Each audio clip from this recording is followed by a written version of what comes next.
I think, no matter whether it's redfish, whether it's tarpon, bonefish, whatever the species is, I think they're creatures of habit for the most part. And if, say, you're red fishing in Florida, um, incorporate some of those things that help you look for redfish in Florida and other locations. But, I think the biggest mistake people make is they go to a spot, and if, I've got three spots, um, and those spots aren't working, well, my day's done. And you've got to realize that most fisheries aren't just spot fisheries. You've got to understand the conditions that each one of those individual spots will thrive off of. I'm Captain Greg Dini, and welcome to the Tom Rowland podcast.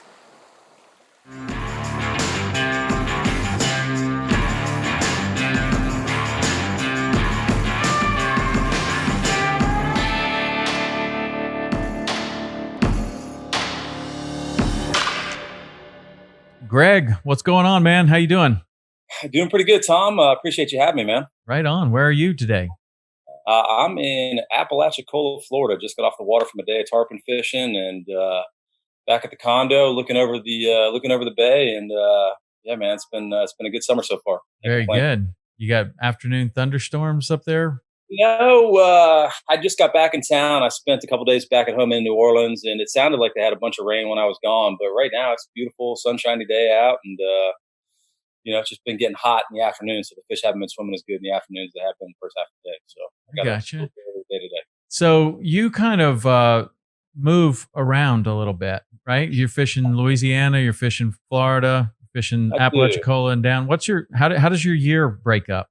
So right now, I run a full-time guide service out of New Orleans. I'm there pretty much from August through the end of March, and then I do the Keys April, May, and then I get here actually middle of June after I get done with the Gold Cup, and I fish here June in Apalachicola through pretty much the middle of July, and then I head back home and repeat the process. So that's essentially my schedule right now. I'm all over the place and trying to find a little bit better schedule to spend some more time with the family. But right now, that's what's driving the business, and gotta stick with it. I gotcha. So that obviously didn't.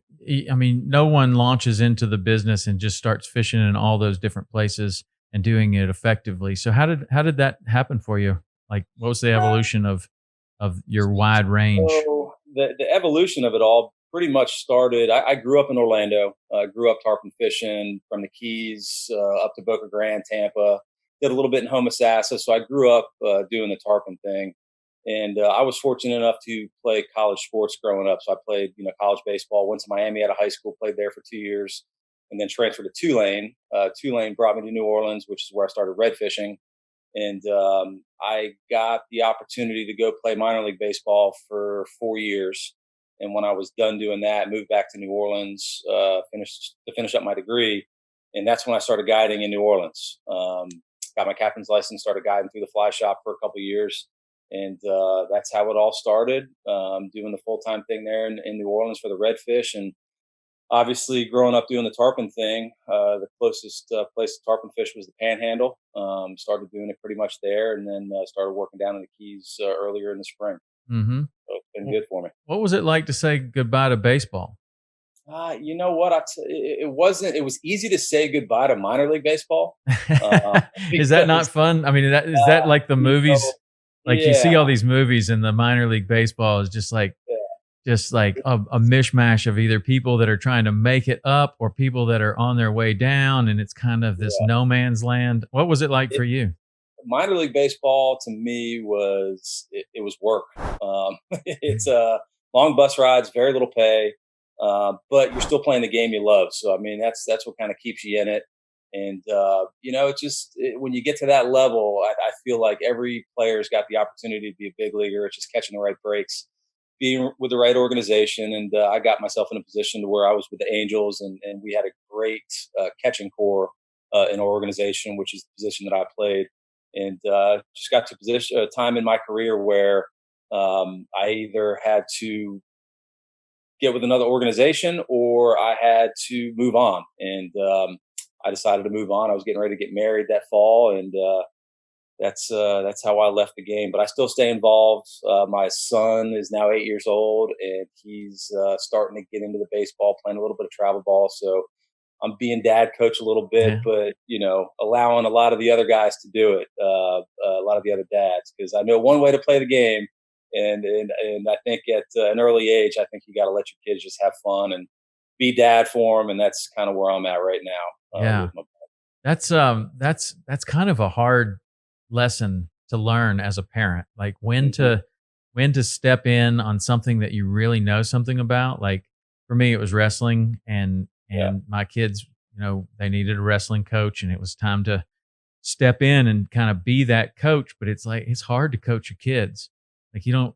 It's hard to push it because is. you can It is. easily push them away from the one thing that you're trying to introduce them to. Exactly. My wife gets on me all the time. She's like, I think you should get more involved. Colten needs you there. He wants you to coach him. And I'm like, look, I know one way to play, and that's how I would coach. And at this age, he just needs to have the right coaches in place that will teach him the proper way to play the game. Um, and I don't feel like it's my position to do that right now. Maybe when he gets older, but like you said, I don't want to push him away from the game that he loves, that I love, and I don't want to ruin it for him. So Yeah. I'm kind of letting him pave his own path, and maybe later in his career, I'll get more involved. Man, that's wise. I'm telling you. How many kids do you have? I got three. So I got my son who just turned 8 in May, and I got two little girls, 5 and 3. Okay. So we've got a full household. Nice. I'm the opposite. I have two boys and then a younger girl. There you So go. luckily I learned a few lessons before my girl comes There up. you go. But Yeah, well, yeah, good that we got the boys, because that's a lifetime worth of hall passes for the dads, right? yeah, for the most part. Yeah. I got to go to Christmas Island with my boys when I'm graduated high school. That was where we wanted to go. And that was a nice hall pass for sure. Awesome. Yeah. So you said twice that you only know one way to play the game, and I'm assuming that is to play to win. But what do you mean when you say that? It's like you said, play to win. You play hard. You do things that you kind of take into everyday life, whether it's sports, your career, good life lessons that you want to teach your kid. But it's hard nosed, gritty. Getting involved in everything. And doing everything you can to win the game. Not in a cheating standpoint, but just hard nosed baseball. Mhm. That's how I was taught, and that's how I played the game, and that's what got me to where I was at in a baseball career. And that's not necessarily always fun. Like, No, I mean, 'cause the amount of hours you got to put into it, as I'm sure you know from a wrestling standpoint, requires a lot of time, a lot of effort, and I think at an early age in your kids' careers, you just want them to be more well-rounded, play multiple sports, not just be into one thing, spending all their time playing one sport, and I think it keeps them more well-rounded. And growing up, I did play multiple sports, but once I got to, I think my sophomore year in high school was when it was, I know baseball is going to be my thing, and it was a year-round thing at that age. Even from like 10 years old, it was a year-round thing, yeah, and I don't want my son to get burnt out. yeah, Uh, yeah. so Nowadays, man, that they push kids, at a very young age that soccer's your sport, baseball's your sport, wrestling's your sport, whatever it is. And I see that the overall athleticism seems to be kind of going down in kids. Like they're very, very good at something. yeah, But like if they're very, very good at tennis, maybe they've never done any gymnastics. They can't do a forward roll. They're 17 years old. They've never done a forward roll in their entire life. Like, I don't know. I don't think that that's necessarily good. It's producing some very good athletes and some very good specialized players, but it is. I don't know. I I've think never the agreed with it. parents. Yeah, I mean, I think the parents get to a point to where sometimes they want it more than the kids. Do And you think so? Really?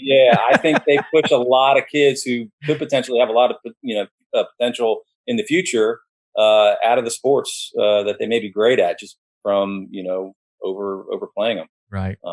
which is unfortunate. But that's what I try to avoid. Oftentimes, those are the parents that didn't quite make it Yep. themselves. Hmm. and they're pushing so hard to live vicariously through their kids. Absolutely. And sometimes it works. Sometimes they get that magic formula of just enough push and just enough working hard and just enough that it works great. And you see some kids just really thrive like that, but then you see many more just kind of get peter out, burn out. Yeah. So sure. So you started guiding when you're at Tulane, and is that right? So right when I started fishing in New Orleans when I was at Tulane. I bought a little 12-foot aluminum John boat from Lowe's, I think. Really? My dad helped me out with an 8 horsepower kicker, and I'd throw that thing in the back of the truck before practice, and I'd drag a buddy out there with me. We'd go fish the marsh, and a lot of times I was late to practice. I'd get in trouble, from being late to practice because I was out fishing. But that's how I got started fishing in New Orleans, and then went off played pro ball after Tulane for 4 years, and then I moved back. I think in January of 2009, and that's when I started the guide service. Did you know, kind of as you were saying goodbye to baseball, that guiding was your next kind of step, or did that? Yeah, it kind of fell into my lap. I actually had a coaching job lined up after pro ball to come back and coach at Tulane. And when I was finishing up my degree, I decided to get my captain's license and start guiding part time because I couldn't get the coaching job until I finished my degree. So got my captain's license, started guiding part time through the fly shop, and it literally took off from there. So if it wasn't coaching, it's going to be my other passion, which is fishing. Grew up fishing my entire life, on the coast of Florida, and it's been great. So when things take off for somebody like that, there's usually more to it. Like, when you started guiding in that area, were you fly fishing right away, or just any kind of fishing, or what were you doing? I mean, I would take any kind of fishing. I mean, mostly it's all sight fishing. What I started off doing, I would say, working part time through a fly shop. It started off mostly fly. I had a lot of friends growing up that were in the industry that had contacts with a lot of people that would help out from a marketing standpoint, and I got those guys to come over. Do some stories on the fishery, film with some guys, to do some marketing content. And I got my marketing degree from Tulane. So that helped me out tremendously getting into my career. And, just the drive, between that and the drive and the passion of what I do, I think that's what kind of got me started and got me on the right path. Yeah. Do you think a lot of that drive comes from your athletic background? Did you apply a lot of the same principles? I 100% agree. I mean, I've always been taught if you're going to go in, go in 150%. And that's what I did. Did the website, did the marketing, got the boat, spent all the time on the water like you should do before you start taking clients out. And, just learn the fishery as best as I could. And I've been learning ever since. You learn every day, which always keeps it interesting. So when I was doing my homework on you, I looked up your website, I read it, and there was a paragraph on there that said that you had been yelled at by guides around the world, and that you were going to make sure that never happened on the bow of your boat, which I found kind of interesting. Yeah. So we certainly try to do that. Obviously, being a competitive athlete, sometimes things, maybe sometimes guides earlier in their career want it more for the angler than the angler wants it. And I think as a guide, you quickly realize that you've got to adjust to the person on the front of your boat. Some guys respond well to, the guide being stern with them, and some guys fold. And you as the guide need to realize who that is on the front of your boat. And I tell you what, having 3 kids has certainly taught me a lot more patience over the last 8 years. And I tell you what, it's been great from a guiding standpoint to have that patience and understand that, not everyone's out there every day. Not everyone gets to see what we see every day. They don't understand the pace like we do. They don't see the fish always as well as we do. But, being a catcher and having everything in front of me on the baseball field is very similar to being the guide on the back of the boat. You've got everything in front of you.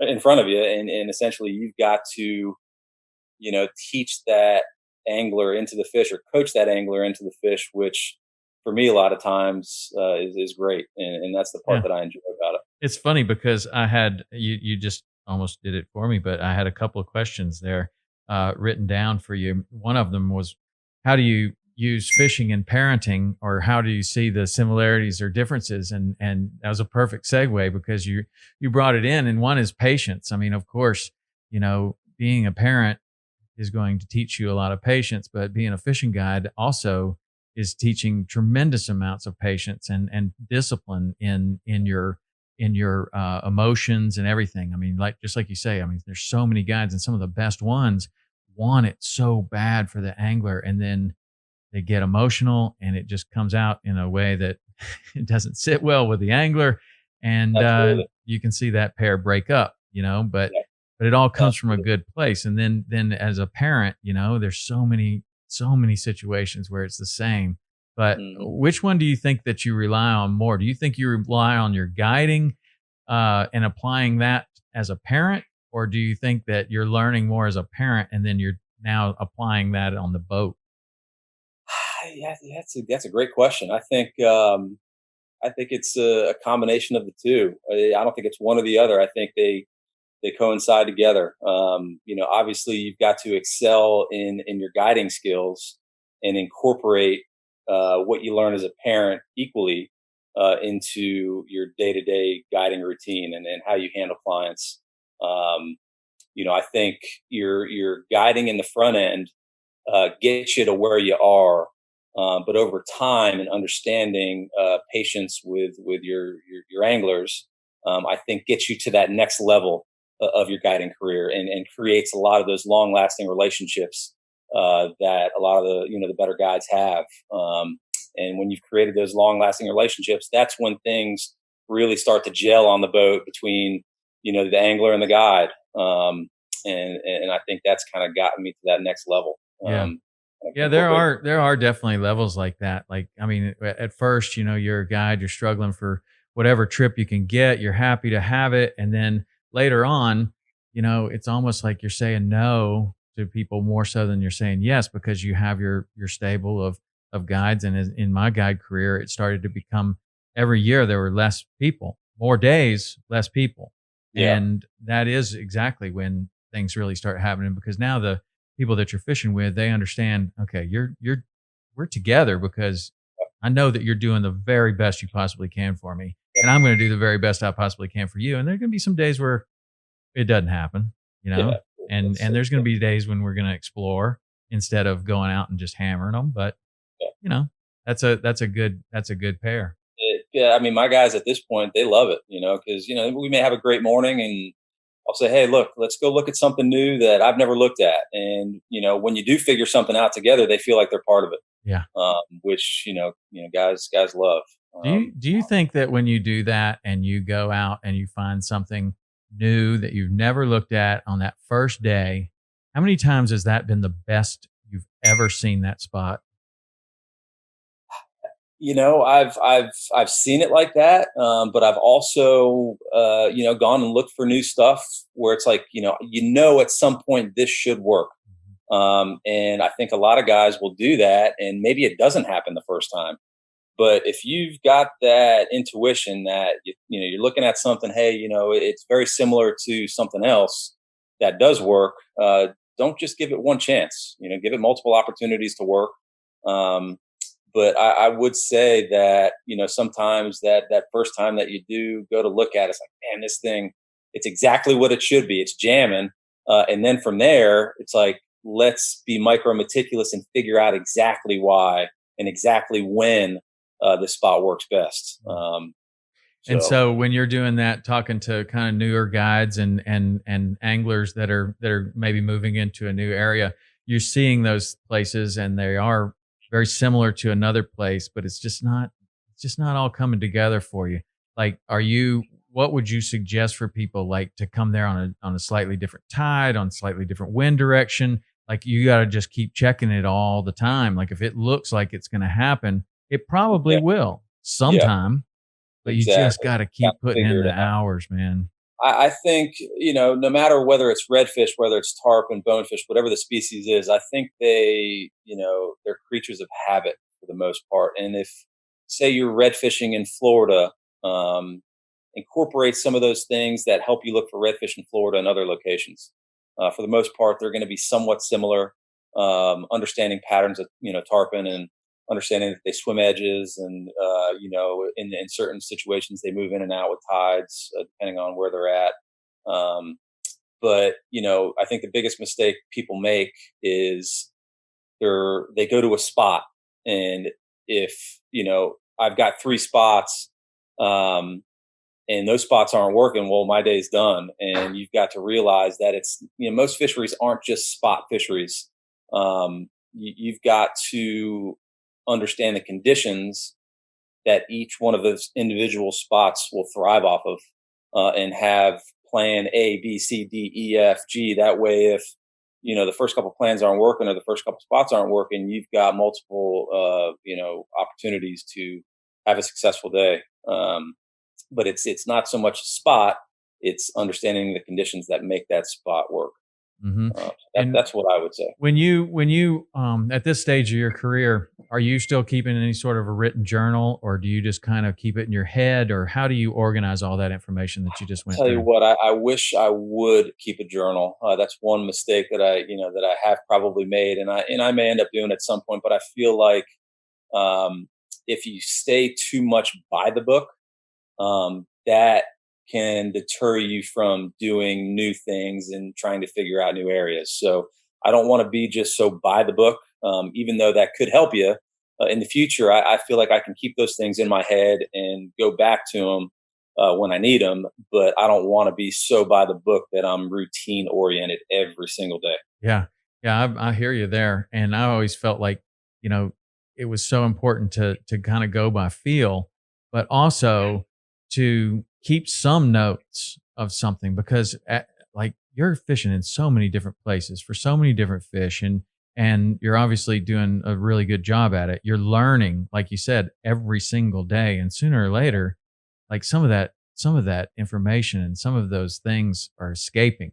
Like you Yeah. take it, like a uh, take it for granted. Like, oh yeah, that happens over there, but I hadn't thought about that spot. You ever get out there and you're just like, oh wow, I hadn't been Yep. here in years. Like, Yep. we used to do. Remember when we used to do this, and we used to come Oh yeah. here, and then you go there, and sure enough, that's happening again. But for whatever reason, you just got off of that pattern, you got off of that routine, and now, and you haven't done it for years, and you go back, and there it is. It's still happening. Yeah. Yeah, I mean, I do think there's definitely stuff that we forget as guys just because we see so much day in and day out, and our minds constantly working. What's the next best thing that we can figure out? And I do think it's smart to keep notes, and that's something that I probably will do in the future. But like I said, I'm always trying to find the next new best thing, new best spot, new best area, and I just didn't want to be so by the book and I routine. find it I find it to be very hard. Like you're fishing all day, you've got a family. Where does this time for journaling come in? And then what what is the critical data? Like, and that's what I got down to is like, what's the critical data? And I used to take those old Florida Sportsman tide books, that had the Yeah. the wave of looked like a wave of the Yep. tide, and Yep. I would just like it was about this stage of the tide, and I just put a little mark there, and I'd put bonefish, and Yeah. whatever the key was, and I could kind of remember that, but it was like somebody told me one time, Simon Becker told me, he was like, all you got to know is what time you saw the fish on what day, and then you can go back and look at the tide Yeah. book. So Yeah. like the critical information is what Uh, time and where you were. And mhm. then you can go back and recreate that by looking at the tides and all that stuff, and you can figure out exactly what it is. But That makes and complete sense. so that's where I started going is like, what is the minimum amount of data that I could write down that would allow for me to, take some sort of a note on this or recreate this in some way, shape, or form. And I don't know, but it's discipline, man. I was never Yeah. disciplined enough. And even that amount of time, with a family and full schedules and getting ready for the next day and washing the boat, like It's should be it's writing tough. it down. It's tough, but I mean, you got to juggle your schedule. Just like juggling classes, going to school, and playing sports, and it's always a constant battle. But if you're driven and you're passionate about it, you find a way. Yeah. Yeah. To make it So work. one of the things Well, there's a lot of things that I find interesting about you and your career and where you are as a guide and angler is that you're an angler, you're a guide, you're a photographer, you're a videographer, you're an outfitter, and I just kind of wonder how you balance all of those things. Like what I mean, there each one of those is a different discipline in my opinion. Yeah, I would say it's all going to start with your career. As far as you've got to be passionate about what you're doing day in and day out from a career standpoint, how you're going to pay your bills, and take care of your family, support your family, and I think that's goal number one when it comes to that grouping of items. I think that once you get to that level in your career, being able to expand on what you want to do with your career, i.e., photography, videography, how you want to express the way you see a day of fishing through a camera screen or through a lens. I think that shows people who may not be able to be on the boat with you every day. Uh, how you see it through your eyes, how you're creative with it, and it also helps from a marketing standpoint. If you can be well rounded from a guiding standpoint, from a photography standpoint, getting in and doing some motion content. Um, I think that's kind of the direction that a lot of these new guides are going, and as someone that's been in it for more than 10 years now, I think you got to try and stay ahead of the curve. And I've had some guys in front of me that built their careers off that. And you use them as, people that, help pave the way. And, you being one of them, I grew up watching the Jamie Howard chasing silver films, Yeah. and got very interested in those things. And, that's kind of what sparked my passion for what I do. And I look up to people like yourself and friends like David Mangum, who've been doing it for a long time. We do a lot of the same stuff with photography and videography, and it's just a great way to express your day on the water. Yeah. And I enjoy it. Yeah, well, it tells your story, just like you say too. Like sometimes, you can talk to somebody on the phone, and it's hard to get across like what is happening out there that gets you so excited. And then if you got this video of those giant redfish like you do coming and eating those flies and chasing after them real slow and then Yeah. missing them and then getting them again. I mean, you got some really incredible footage. But one of the things that is interesting to me, and I ask a lot of people this, is like if you're going to be a fisherman, you're going to be on the bow. There's one mindset for that. If you're going to be a guide, there's a mindset for that. Like you're like not about catching the fish. This isn't me Yeah. catching the fish has nothing to do with today. It's all about me communicating with this person on the front of the boat and showing them the best possible time that I can have. So that's like your mindset going in. How do you see that mindset changing when you decide that today's the day you're going to get this motion content, or today's the day when you're going to get the photography, or do you try to do that all at the same time? I mean, it is Yeah, possible. yeah, well, you have to. I mean, in some instances, I mean, what I try to do is I try to make it a point to bring my camera on the boat every single day. And if you don't, a lot of times you miss the best stuff. So it doesn't really matter who you've got on the front of the boat. A lot of times I'll try to set it up to where I've got a guy that, he's been on the boat with me plenty of times before. He understands that that's part of what I like to do. And there's been plenty of instances where we've had 1,000 redfish out in front of the boat, and I'll say, "Hey, they're not going anywhere. Give me a couple minutes to just let me film them. Let me film them in their element. You're going to get your fish. You're going to get your shots. Let's do some cool stuff." And a lot of times, I forward a lot of that content onto them. That way, they can show their kids or their family or their buddies. Same thing with photos. Guy hooks up on a tarpon. Most of the time, the first thing I'm doing is I'm going into my bag and I'm grabbing my camera, and I want to document it. I want to capture it. For them, for myself, from a marketing standpoint, I provide a lot of content to a lot of the companies that I'm involved with, and it's like I said, it's a great way to show that that vision through, your eyes. Absolutely. So when you're thinking about getting some tarpon footage or something, I mean it's tarpon season right now. You're I used to have the camera slung over my shoulder, holding one side, camera on the other, and it's a good way to fall off and ruin all of your equipment at the same time. But sometimes it actually works, and you can get a Yeah, you can get a good photo with the push pole between your legs, yeah, and you're yeah. trying to do all this. What lens do you like for that? Like if you're going to be standing on the tower and you got it, you're gonna be lucky to get a good shot, but it can happen. You know. Yeah.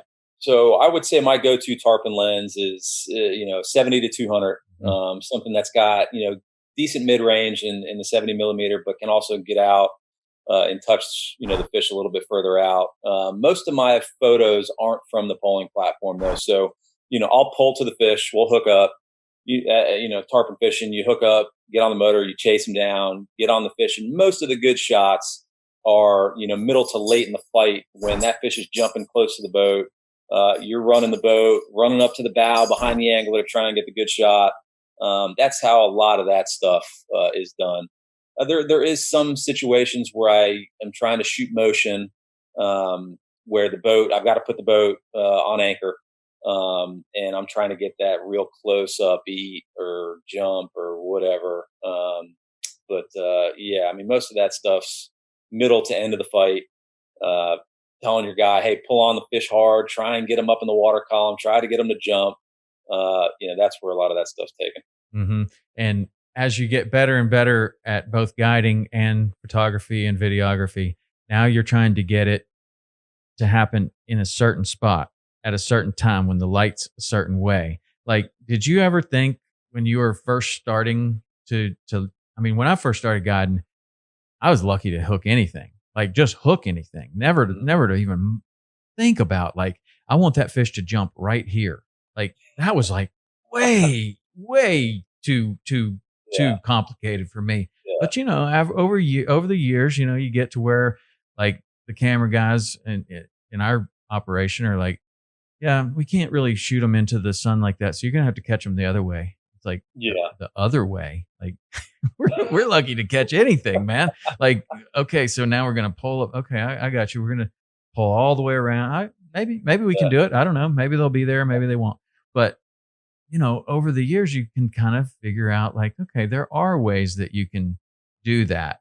Have yeah. you really learned a lot about guiding through your photography and videography, like things that are possible and ways that you can get up on these fish and you know Yeah, I mean, in reference to technology helping you guide, or is that kind well, I'm of? just saying, like, you want the light to be perfect, Yeah, I right? got And so you. Okay. now you have to catch a fish in a certain trajectory where before you're just like, let's just try to catch one any way we can. And now you're putting even further restrictions on yourself by saying, well, it really need him to jump down light. Well, I tell you what, I used to be like that early in my photography career, but I tell you what, now I don't. It doesn't matter to me exactly what direction the fish jumps, because I think a lot of times, sometimes when the fish jumps between you and the sun, I think it gives you the opportunity to be creative, Mm, with some lighting and with some post editing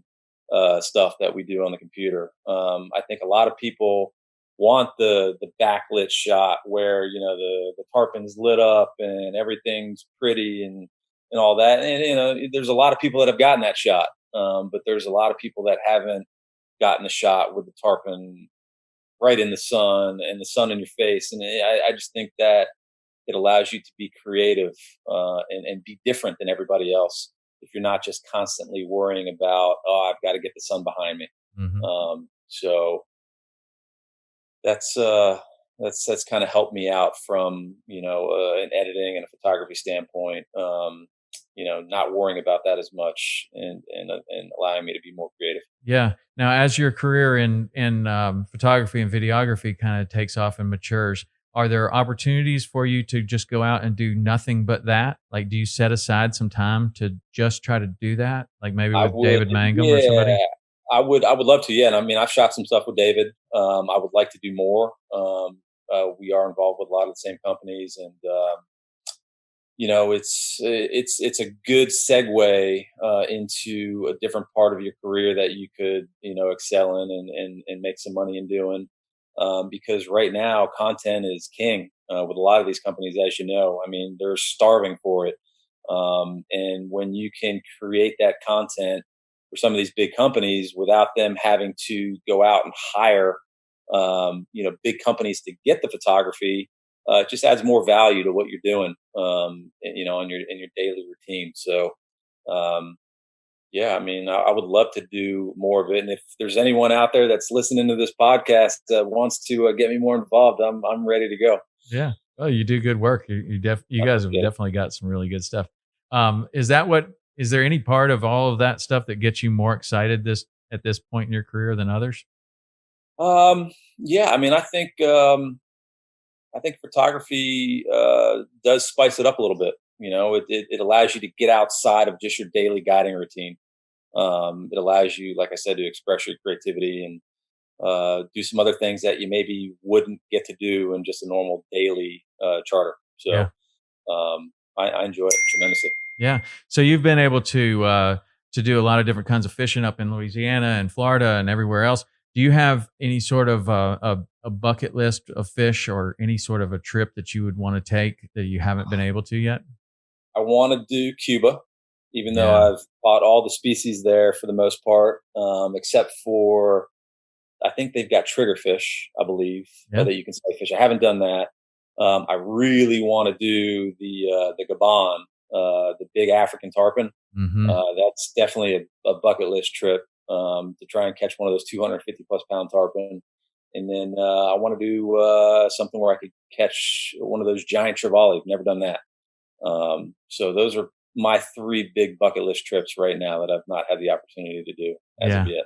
That's super cool. I want to do the Arapaima. I keep saying Yeah, that's the one, man, for me. Like, that's cool. I just don't have any experience with that jungle fishing. Like, Mhm. I mean, peacock bass, like in Florida, but not. I don't. I'd like to go to the jungle. That just seems cool to me. It seems like there'd be other species there. Um, the trevally and all that. I've caught trevally and been to places where they have them, but I haven't ever been to one of those places. Like, there's this guy I follow on Instagram, like Fish Rarotonga, I think. Uh, Dude, do you know about that account? I have not followed him. No. You got to check it out because like we have tarpon at the dock eating our dolphin skins and stuff Uh, like that.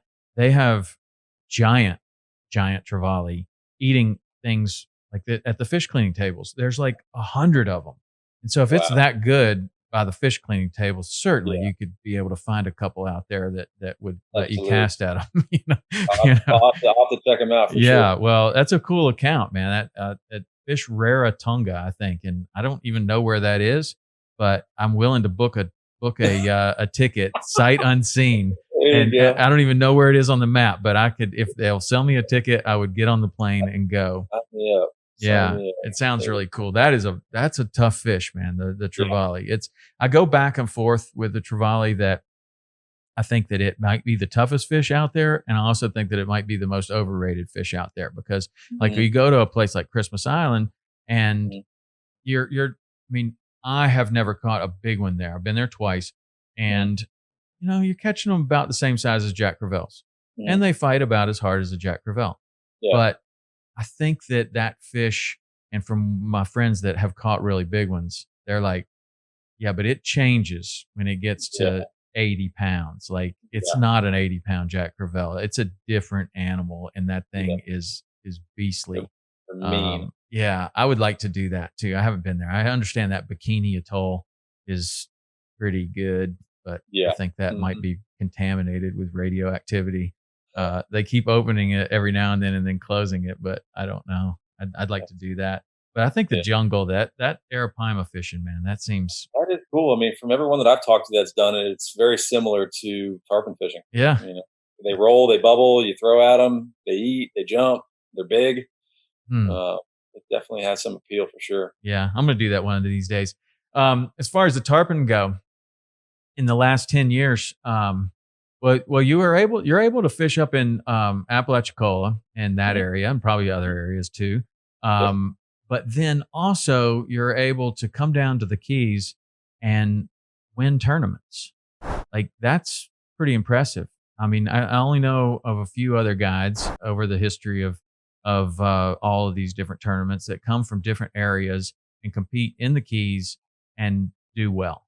Like, there are a handful that have done that, and some of them, Homosassa guides, or Keys guides that would go to Homosassa and do well. But I found that interesting. Like, that's and that's something that seems like it stays on your calendar all year. That Gold Cup. Yeah. Do you fish? What other ones do you fish? Last year, this was the first year we got into the Gold Cup. I fished the same angler in all of them. We've been doing the Golden Fly, I think, for 7 years now. Was our second or third year in the Holly, first year in the Gold Cup. And then Silver Kings had a tournament a couple years and did pretty well in some of those. But yeah, I mean, I think it just goes back to having a feel and understanding the fish. No matter where you're fishing them, if you understand the fish and you can incorporate those behaviors into each location, I think it's just going to help you tremendously. And that's what I go by when I go there. I mean, I did grow up fishing in the Keys quite a bit, but never spent the amount of time that I do there now. And same thing in Apalachicola. And I enjoy it. I enjoy the challenge. I competed at the highest level for the most part in athletics growing up, and I enjoy going against the best anglers and guides that the Keys and the world have to offer, and comparing yourself against them, and just kind of see where you pan out. So was that your idea to fish the first one, or was it your customer's idea? So we both kind of mutually agreed on it. He's a competitive guy. He grew up in Minnesota playing hockey, and did a lot of that growing up. So he's a competitive guy himself. And I actually knew the director of the Golden Fly the first year we got in. You probably know him, Steve Ward, and he offered me the invite. And I told my guy Evan from Minneapolis, I was like, you want to do it? And he jumped all over it. And once we got into that one, I think the first year after that, he applied to the Gold Cup, and we were on the waiting list for quite a bit of time to get in. And we got in the Holly, I think 2-3 years ago. So it's fun, man. And I think when you're down there, even though you're not a local, even though I grew up fishing down there, they've got their local group and their core group of guys that are there. And I think if you just go in and do your own thing and work your tail off, gradually you gain a little bit of respect here and there. And now we kind of feel like we're part of the group. So it's worked out well. And how does that play? Like when you see other guides coming up to your area in like Apalachicola, is that the same kind of deal? Like there has to be this time. First of all, I wish Apalachicola was my area. I mean, I'm kind of an implant here too, but I would not be the first one to say that I'm. Even though I've been fishing here for 10 years, there's guys that have been here a long time before me, and you just, when you come into a new area, no matter who you are, where you're going, you just got to respect the guys that have been there before you. Understand that they've spent a lot of time learning the area and learning the routines and where the fish swim, and you kind of got to pick your way around them and learn your own spots. Where in the future, maybe when they do see that, they may lean on you for a little bit of that information and be reciprocal. So, it all goes hand in hand. You just kind of do your own thing, gain your respect, and wiggle your way in versus going into a new area, stomping in there with your shoulders back and saying, "Look at me, I'm this big new guide." I think a lot of people do that, and right off the bat, they just don't gain the respect that they will gain over time. Yeah, and I think a lot of the guys that are there resent that. Yeah, well, of course. Yeah, I don't think that's a good way to step into a new area. Yeah. At all. But regardless of who it is and where you're fishing, I think no matter where you go, put your time in and understand the area and represent the fishery to its fullest potential, as opposed to, just showing up day 2. I've never been here before, and now I'm going to start, running trips. I just don't think that's the right way to do it. Yeah. How have you seen guiding change in like the areas that you fish regularly since you've been guiding? More boats. Technology has certainly shortened the curve, flattened the curve, so to speak, for a lot of these guys. GPSs GPS mapping chips have kind of helped with navigation. I think you're associated with Florida Marine Tracks in Glen, or have been in the past. I actually grew up on the same street with Glenn growing up, and just mapping chips like that, and then showing people the routes on where to go, and it's very good. The technology is really good, but it also shortens that curve for new guys coming in. Showing them the ways that maybe they wouldn't have normally run, where maybe off the beaten path, where now they're seeing other boats fishing, and they may not have seen that boat fishing 10 years ago because they may not have ever driven that route. You know what I mean? So, but it's great technology. It's there for everyone to use, and I think that's probably the biggest change is how new guides are using that technology to gain knowledge. Yeah. And what about like Google Earth and all of that? I see that as like, Yeah, I mean, for me, I mean, we used to have I don't even know where we got them, but they were like 8x10 photos of the Marquesas, aerial photos. And I guess they came from an airplane. Maybe they came from a satellite. I don't know. We had like one, and it was like an 8x10. And man, we used to sit there and study that thing and look at it. And it was like, isn't this incredible? Like you can see what's behind those trees, and you could see what's over here. Now you can see the whole world like that. Like, it's you can almost incredible. see that entire world on your GPS while you're on the boat. It's nuts. I know. And you can see like, what it would look like at high tide and what it would look like at low tide. I don't know. I guess at some point, like there's more information than someone that is not ready for it can like assimilate or kind of absorb at the time. Yeah. Like when you're super hungry for it and you find that one aerial photo and you start looking at every mangrove shoot on the whole shoreline and all this, I see it dips in right there. That's why they're right there. That's the spot. Like, now it all makes sense. But like when all that's super available to you right off the get go, maybe it's not the still same. Even if it's there though, you still got to understand why and when, and that stuff's not on that, and not on the information. They don't that information, that technology doesn't have your knowledge and your man hours that you're putting in every day, which is, I think, there's still that difference. What separates the good guides from the guides that are going to phase out at some point or another. Yeah, certainly. What do you think about this situation that we've gone through with COVID and stuff? Do you see that having an effect on a lot of guides? I mean, many guides were having a really hard time. I sure hope not. I feel for the guides that depend on a lot of single day, daily trips, coming through resorts, that sort of stuff. I think those guys are the guys that are going to get hurt the most, because they don't have the relationship with the clients. And you hope that the guys that put the time in, that bridge those relationships and have those relationships with their clients, that they won't struggle as much. You hope no one struggles, but right. I think those guys will struggle a little bit less, because their clients that have been with them over the years understand, that this is our livelihood. That's how we're trying to feed our family, and they're going to still support that, if they can. Right. If they're traveling, they'll do everything they can to do it. I just think, regardless of that, the situation, we all still need to abide by the rules and take care of one another. And I think we'll get through this like everything else.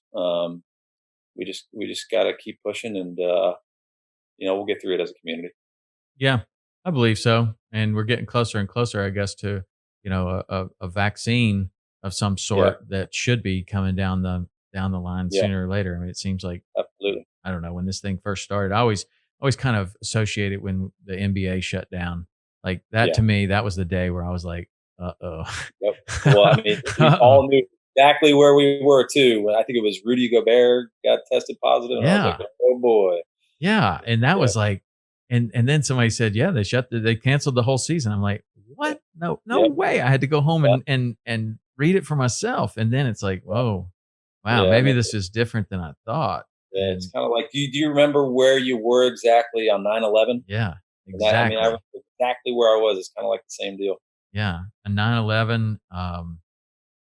Yeah, man. Exactly. That is. I won't ever forget either one of those. And my The wife once in a called me lifetime. Yeah. on 9/11, and she's like, "You gotta come home. Buildings are on fire and everything's happening." And I didn't understand what was going on. And I was like, "Okay, I'm on my way." And then I get home and it's like, "Oh wow, man, that's incredible." Yeah, Just yeah, you'll never forget it. Never forget it. Um, absolutely. so how long do you fish up north?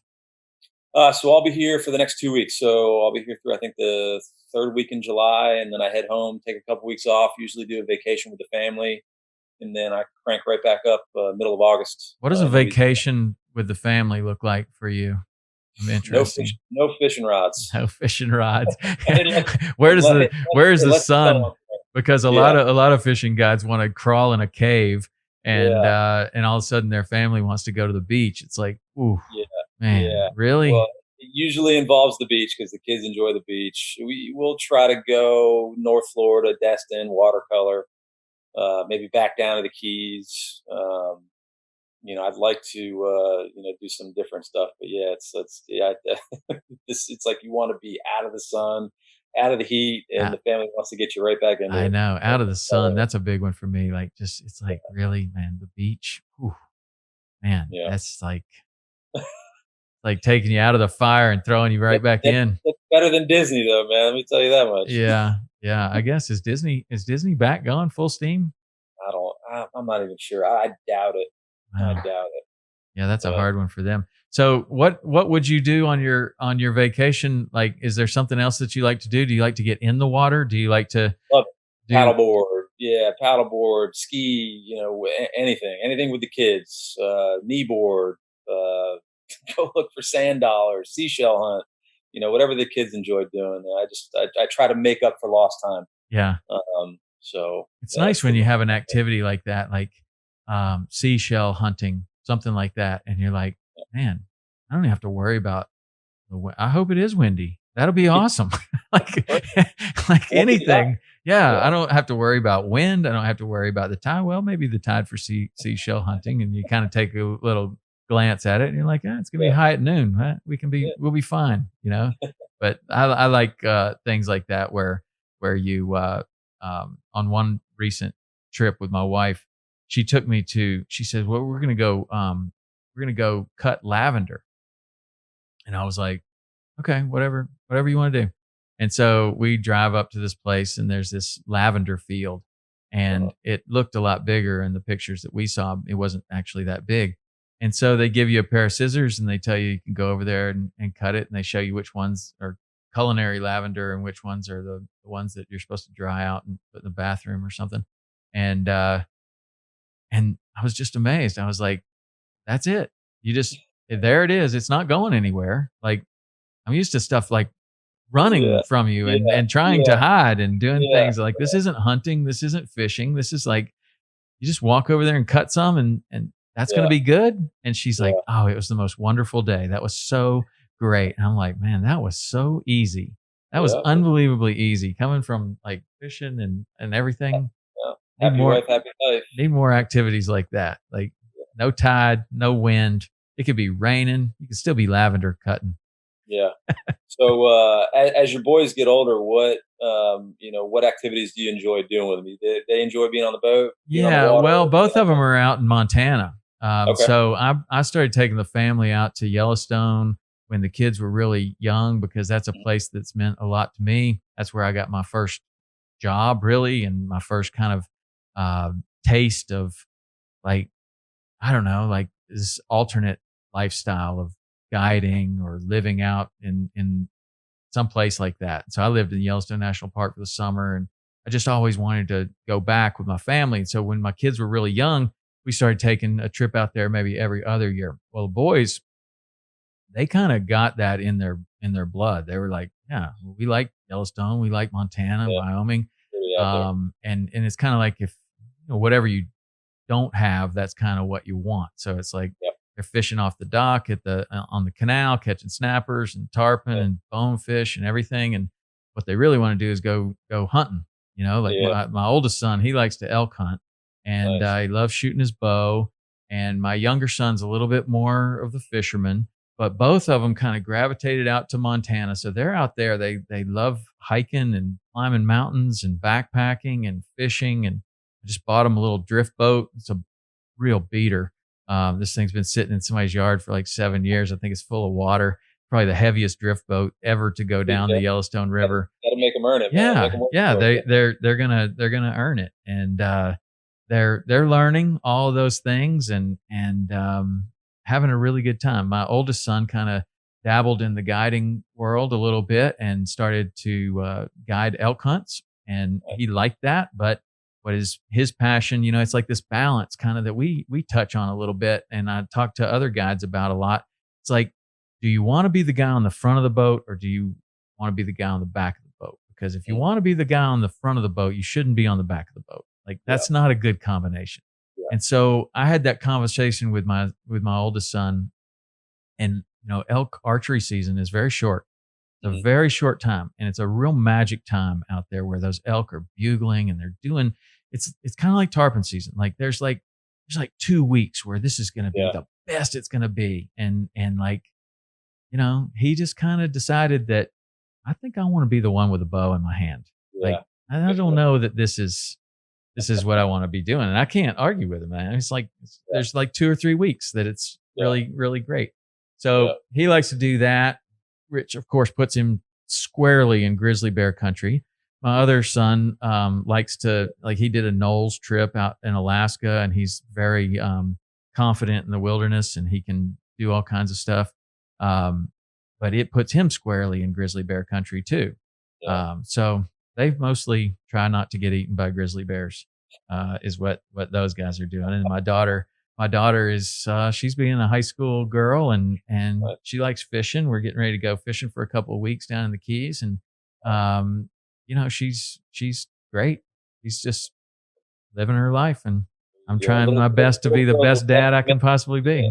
Little girls are definitely meant for their daddies. No doubt about that. I know. Do you see a difference between raising girls and raising your boys?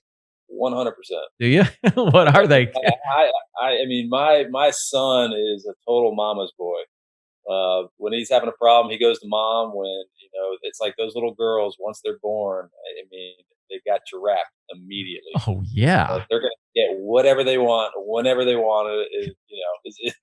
But they're not going to be able to bring the boyfriend home to dad until she's a certain age. That's the one thing that. What is that age? You seem like you've already decided. 30 maybe. I think I feel comfortable with that. Yeah. Boy, that's one right there that you just don't. I just didn't know what to do, and do you run them off? Because my dad was always he was the guy that ran them off. Like, be real super intimidating and run them off. Well, of course, that makes the girl want to date the bad guy even more. So I understand that psychology. So I'm kind of like, no, I don't want to run them off. And the last thing I want to do, if there's somebody that's really nice to my daughter, I want them around my daughter, but I want them around me too. Like I want them to hang out. So like my daughter and her boyfriend, they hang out at the house a lot.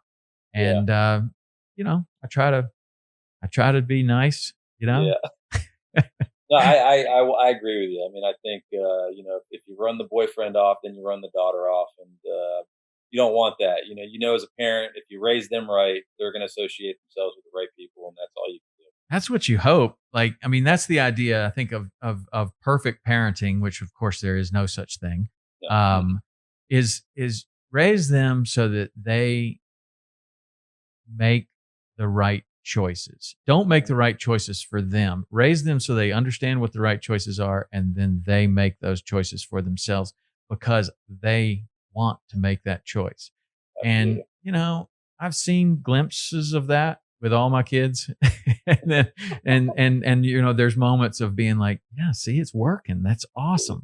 And then, I don't know. Parenting is one of those things that's kind of like fishing. Like, you're never going to be perfect at it. Like, and you're always learning. Always, man. But I don't know. Parenting has been certainly the most challenging thing in my life ever. Mm-hmm. And, fishing, you learn every day. Parenting, you hope you learn every day, because man, about the day that you feel like you got that wired, something really bad's about to happen. You know what I mean? Absolutely. No And the same doubt. thing with fishing, though. Don't you think? Like, as soon as you feel like, oh, we are going to smoke them today, I know exactly where they are, exactly what they're going to do. And you Yeah. get there and your guy's like, okay, is this where they're supposed to be? And it's Yeah. like crickets, and you're just Yeah. polling and polling and polling and polling. It's like, yeah, Yeah. they were supposed to be back there. I don't Ready. know. Yeah. My friends used to say, oh, that spot's so secret that the fish don't even know about it. That's pretty good. Yeah, that was our thing. Yeah, you got a Yeah. secret spot, all right. So secret the fish don't know about it. I There's a hope you lot don't of mind those. if I ask you, this is really the first time we've got to talk with one another, but Yeah. I want to kind of pick your brain as far as from a business standpoint. What's in your opinion the best way to set goals to be a very well-rounded businessman when it comes to the industry that we're in? Because you've obviously done very well in your career, and I think it'd be something good to Yeah. understand. Yeah. Well, I think just like fishing, Mhm. like you set a goal as the first year guide that you want to win the Gold Cup. Okay. Well, I mean, that's you're not even ready to Yeah, like that's too far out there. It's like yeah, I want to go to the moon. Like, yeah, okay. So I think that it's good to have big, lofty, aggressive goals, like something like that. Like I want to win, you know, that prestigious tournament, that one prestigious tournament. I'm going to set the trajectory of my career towards that, and I'm going to do what I think is all the hard work necessary, even though I have no idea what that hard work would be at this point. I'm going to set that as my intention. Well, along the way, you have to have a lot of smaller goals, yeah, and you have to have a lot of smaller goals that are certainly within reach. And as far as the business goes, like I don't know where I think it was kind of I had this idea that I wanted to gather sponsorship. mhm, I didn't even really know why.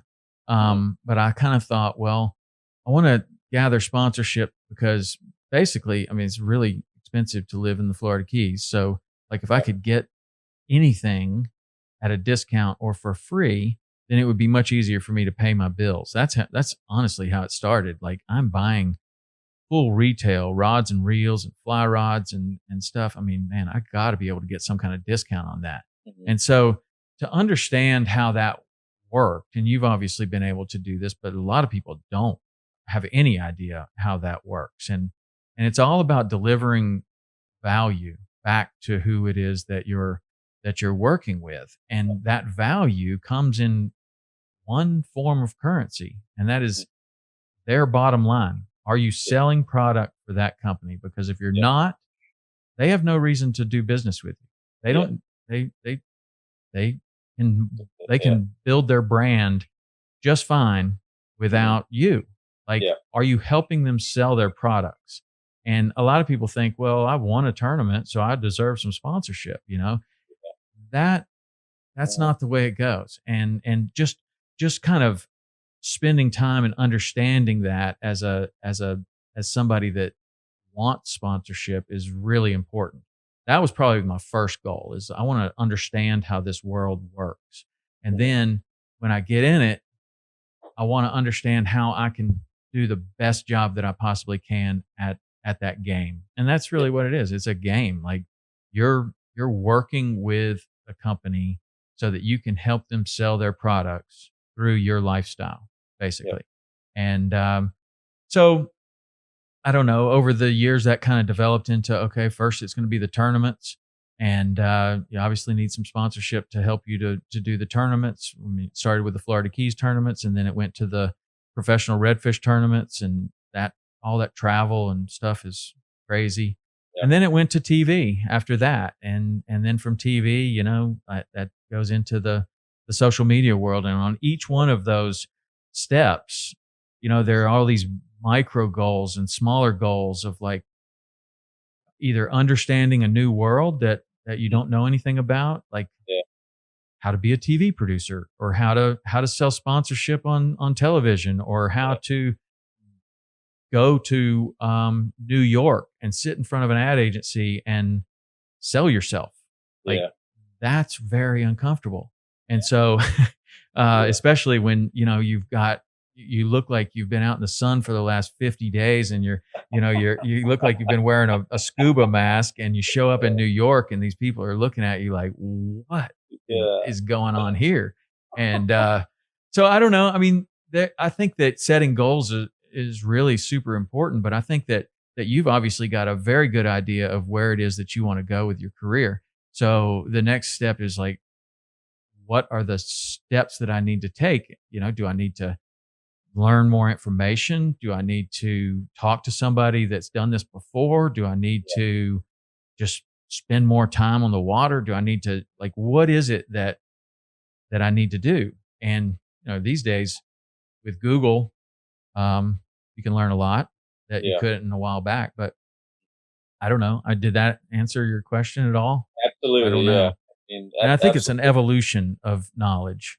It's as opposed to just kind of setting your goal and then just going for that goal, because you're missing all these other things along the way where you just kind of keep stair stepping that knowledge.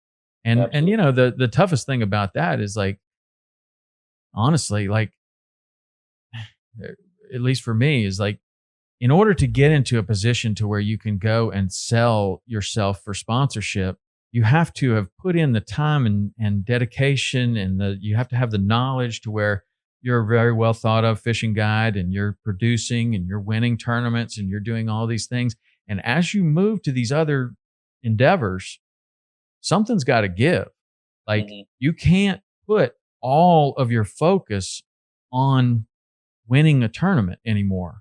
Like, you have to now say, okay, in fact, I need to take a day off the water so that I can build this other business. And that's pretty hard, man. That's one of the hardest things, I think, is to say, okay, so you're telling me that in order to get further ahead in the business world of fishing, I need to not fish as much?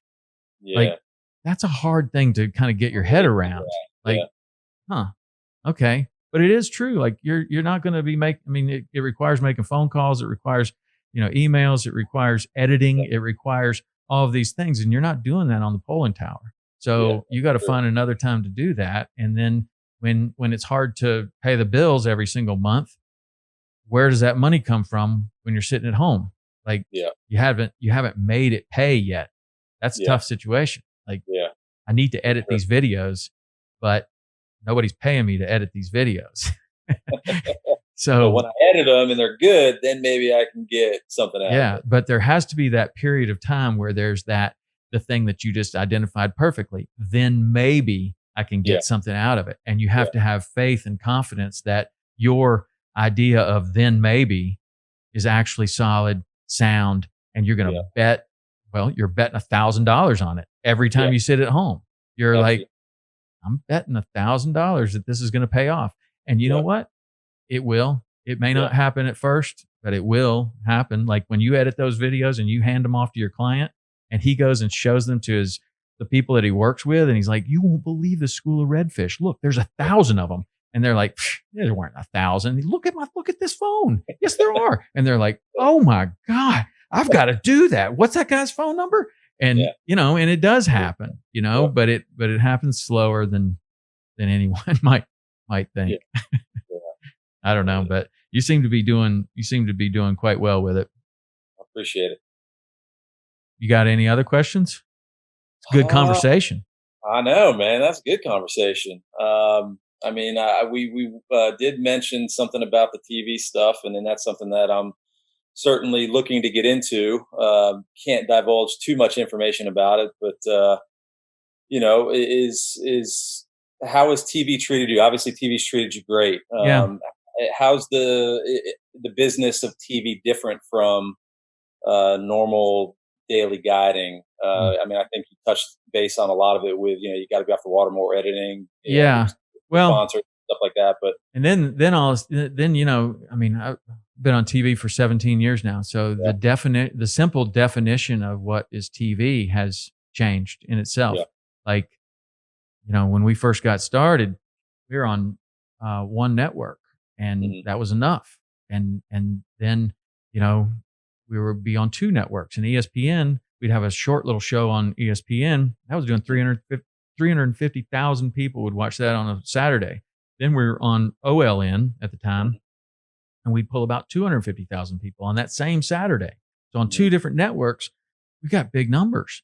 Well, those numbers don't exist anymore. They just don't. And that's why you see pretty much everybody is on multiple networks, because it's hard to get those kind of numbers on a single network anymore. So we're on Discovery Channel, Sportsman's Channel, Sun Sports, and then we have this whole digital distribution on Waypoint. And honestly, the tide has probably turned at this point to where we're doing better on digital than we are on conventional television. Seems like that's definitely the direction. It seems like it's the direction, but I've seen people jump too soon, and they go all digital too early, and their show's not around anymore. Yeah. And they were pioneers, and they were on the forefront, but it just wasn't quite there yet, or they didn't quite do it right. Then I've seen other people, and they leave television and they go to YouTube, and they're killing it. Yeah. And then I've seen the other way, where they leave television and they try YouTube, and it just never quite works for them. Yeah. And I don't know, it's a real different deal. Like in the television world, basically somebody's got to pay for it. Yeah. Like it's a pay to play kind of thing. So you got to pay the network, or you got to pay somebody. And actually TV a long time ago was much easier than it is today. Because if you paid ESPN and they let you put your show on there because it was good enough, you were rewarded with big ratings. You didn't have to do anything. There was no social media. There weren't email lists. There wasn't anything. You just put your show on there. You filmed some great shows. You put them on there, and boom, it happened. Yeah. And it's not like that anymore. Now it's a full-time job. And honestly, the easiest part of the television business is going out there and catching the fish and making a beautiful show. That's the easiest part of the whole thing.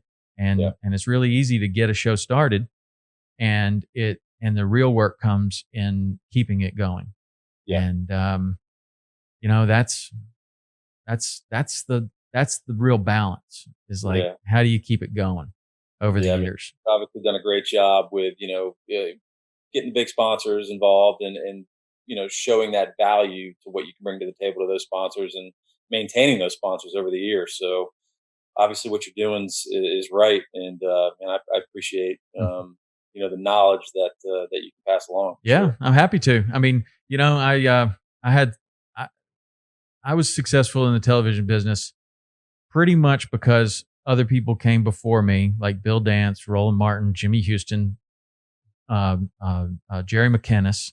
Those four guys specifically laid the foundation and hacked their way through a jungle, and then paved a road that people like me could follow. I mean, there was a laid out plan of do it this way, sell the sponsors, and it wasn't written down anywhere, but you could just observe and watch, and you could be like, oh, okay, I think that this is what they're doing. And then, if you had a sponsor that really liked you, they're like, well, it's kind of what they're doing. This is, let's try it this way. Okay. And then, so you do that. But, Shaw Grigsby was incredibly helpful to me. And he was my earliest mentor in television. He was the one that invited me to be on the show first. And so I was on his show first, and then I was on his show 2 or 3 other times. And he was incredibly helpful. He gave a lot of knowledge, and he answered all my questions. And some of the answers that he gave me, I wasn't even ready to absorb, like we talked about before. I was so naive, and I knew so little that some of the stuff that he was telling me was gold, and I didn't even know it. Like, thanks, Shaw. I don't even know what to do with this.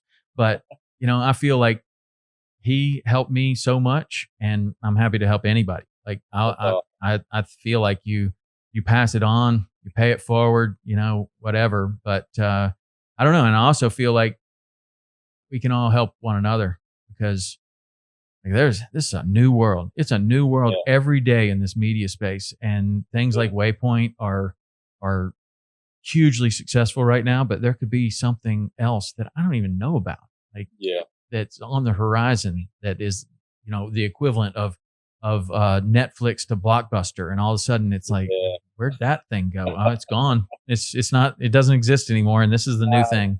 I think you'll stay ahead of the curve. Well, I hope. I mean, it's just like fishing. You become passionate about it, of whatever it is, and you study it, and you work on every aspect of it, all the way around, 360 degrees, and you just constantly looking at it, shaping it, kind of, and like a sculptor almost. And and you work on this side too much, and the backside's falling down, and then you go, oh shit, I gotta go over here. You know what I mean? And then you gotta try to build that side up, and then the face of your statue's falling off, and you gotta go back over there and try that because you only have so many hands. But yeah, man. Well, you're gonna do great. I'm gonna be happy to help you any way that you can, because heard so many great things about you, and you're obviously a stand-up dude. I appreciate it, man. I'd love to get you on the boat at some point. Let's do it. I want to go catch some of those big redfish you got. Let's do it, brother. What is that? It's fall and winter? I mean, you know how it is. It's a good year-round fishery. I mean, some of the best stuff's actually right when I get home, August. Really? August, early September, before they go off and spawn. Let's do it. Where do you like to leave out of? Because I saw somewhere that was saying that you fish the Biloxi Marsh. Did I see that on one of your things? Yeah, I used to fish up in Hopedale quite a bit. I fish down in Venice a little bit more now, that time of the year. And then I'll fish the whole state. Mm-hmm. I'll fish from almost the Louisiana-Texas border, all the way down to Venice, and then out east, in the Biloxi Marsh. But, Venice, man, can't do any better than Venice. I know, right? That place is the deal. Well, thanks, man. Let's do that. Let's get together and fish. We can talk about business and family and fishing and sports and all that all day long. But in the meantime, if somebody wants to go fishing with you or one of your guides, how would they do that? Go to louisianaflyfishing.com or check us out on Instagram, Flywater_expeditions. Okay. And do you do any other social media? I've got Facebook and stuff like that, but that's for old people. Instagram probably Instagram's the way to go. Instagram is the way to go. No YouTube channels at this point, but maybe in the future. Right on. Okay. All right. Well, I'd suggest it. I've seen the videos, and dude knows where the big ones are. I can tell you that. Yeah. There you go. I appreciate it, Tom. It's been a pleasure talking with you. Thank you. If I can ever do anything for you, give me a call. All right, guys. That's it for today. And we will see you next week with another awesome interview, just like Greg Dini. All right. Later.